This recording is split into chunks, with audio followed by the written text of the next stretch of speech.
HIV prevention and care is a layered intersectional social justice issue. The history of the lack of political response due to the stigma against men who have sex with men prevents the United States from being able to end the epidemic. This stigma prevents us from acknowledging and supporting other populations affected by HIV. Now, 40 years after the start of the epidemic, we still see silence on the issue, and this prevents folks from being educated on prevention, getting tested, and receiving treatment. The first official reporting of what would be later known as acquired immune deficiency syndrome was in 1981. The CDC officially used the term AIDS in 1982. However, it took President Reagan an additional 3 years to mention AIDS publicly. 2 years later, in 1987, Congress put a travel and immigration ban on those living with HIV and AIDS. This ban wasn't lifted for another 23 years until 2010. President H.W. Bush signed the Ryan White Comprehensive AIDS Resources Emergency Act, or the Ryan White Care Act, in 1990, which still provides HIV community-based care and treatment services today. 8 years later, the CDC established antiretroviral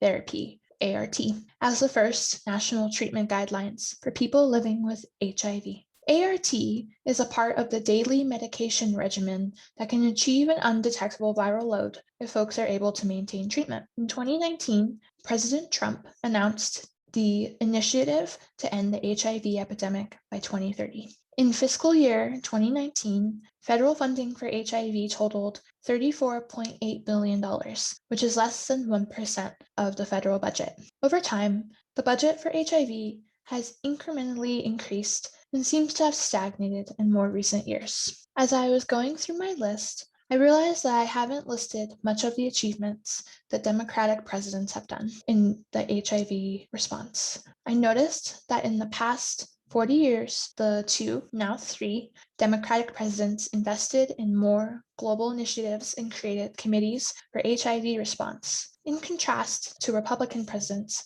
who have signed different bills to authorize spending for care and prevention. My friend reminded me that when a Democrat is in office, there has been the trend that they are unable to get anything passed in the House and Senate because it loses the majority. I also wonder if there's a pressure for conservatives to put their hat in for HIV care and prevention because of the lack of response in the 80s under the Reagan administration. Does the president have any reaction to the announcement from the Center for Disease Control in Atlanta that AIDS is now an epidemic, over 600 cases?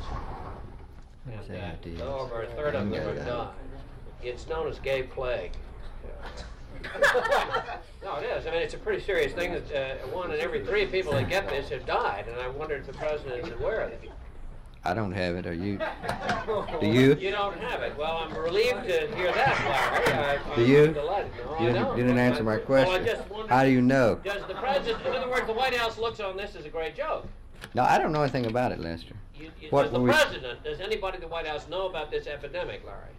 I don't think so. I don't think Nobody there's knows. been no personal experience here, Lester. No, I mean, I thought you were keeping... I checked thoroughly with Dr. Ruge this morning, and he's had no no patients suffered from AIDS or whatever it is. The president doesn't have gay plague. Is that what you're saying, or what? No, didn't say that. Didn't say that. I thought I heard you on the State Department over there. Why don't you stay over there? Because I love you, Larry. Oh, I see. Well, let's don't put it in those terms, Lester. One group that is either famous or infamous, depending on how you look at it, is ACT UP. This stands for AIDS Coalition to Unleash Power. On their website, they say that they were united in anger to the lack of political and public response to HIV and AIDS in the 80s. ACT UP activists were driving forces for policy changes, such as pushing the FDA to approve ART as treatment. Their tactics included public demonstrations such as die-ins. During these die-ins, activists would go to their target, such as the FDA, the White House, and Wall Street, and they would lie down to represent people who have died from the lack of response to HIV and AIDS. At times, they would have dead bodies in open-faced coffins and would spread their loved ones' ashes to really hit home the silence equals death. People think of HIV and AIDS as something that only affects gay white men. And this stigma led to the underdiagnosis and treatment of queer communities of color. The stigma also led to the first name referring to the virus as gay-related immune deficiency, or GRIDS. It is true that men who have sex with men, whether they are gay or bisexual, or have casual encounters, across all ethnicities remain the group most severely and disproportionately affected by the epidemic. This does not mean that HIV is a gay-related disease. With HIV and transmission, there are a lot of different cycles going on. For example, for the LGBTQ plus community, there's a lot of stigma and isolation, which causes cycles of poverty, homelessness, substance use, lack of education and healthcare, and so on. The people in the community, including men who have sex with men and transgender individuals, might engage in high-risk behaviors such as having sex without condoms, trading sex for food, shelter, or drugs, or sharing needles. And with this, they may not get tested because they can't afford it or distrust the healthcare system. So when we think about the communities most affected by HIV,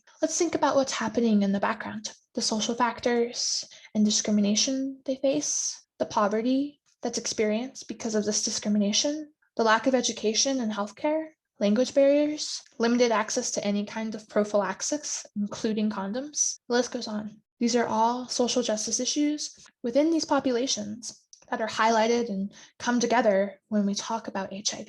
HIV advocates want to provide care to those living with HIV, prevent further transmission, and end AIDS-related deaths. However, given all the health disparities for affected communities, ending the HIV epidemic proves more difficult than simply promoting education and resources. Just as no one is free until every person achieves liberation, we can't end the epidemic without having justice and liberation and other social justice issues. Therefore, I view the stages of social justice change for ending the HIV epidemic as a dynamic loop that shifts based on what population we're talking about and may intersect over periods of time. For example, fluent white gay men living with HIV nowadays are receiving treatment and have undetectable viral load. They may be thriving based on their socioeconomic status and whiteness, and the public opinion has generally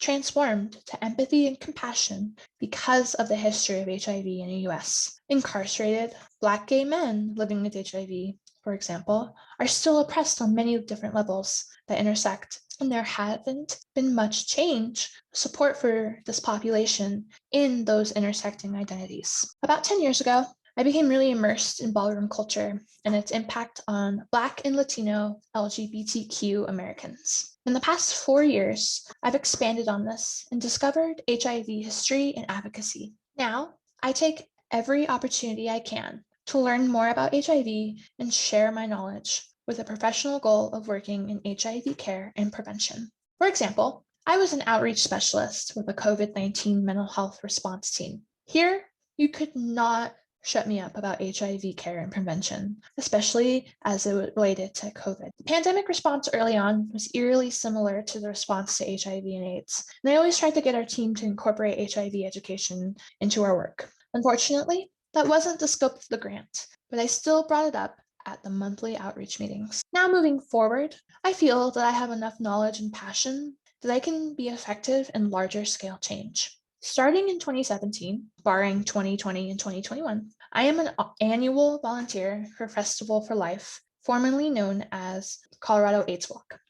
I like to be team captain for the breakfast tent for the participants, but for 2022, I'm considering signing up as a walker to fundraise. I'll be honest, I'm kind of lazy when it comes to exercise, but since I haven't been able to participate due to the pandemic, I think it would be energizing to raise money for the cause. One of my goals is to work with a nonprofit that organizes the event, the Colorado Health Network. I'm hoping that I may have the opportunity to intern with them next year and learn more about how they lobby for change. I may never be one of those amazing people that organizes and participates in a die-in, but I do participate in fundraising, volunteering, and petitions that come my way. During my research, I found the official store for ACT UP's fundraising, and they have a really cool vest that has the tagline, "Silence equals death" on the back. I'm planning to purchase one, and we'll wear it to remind folks that HIV and AIDS is very much with us, and our continued silence on the issue prolongs the epidemic.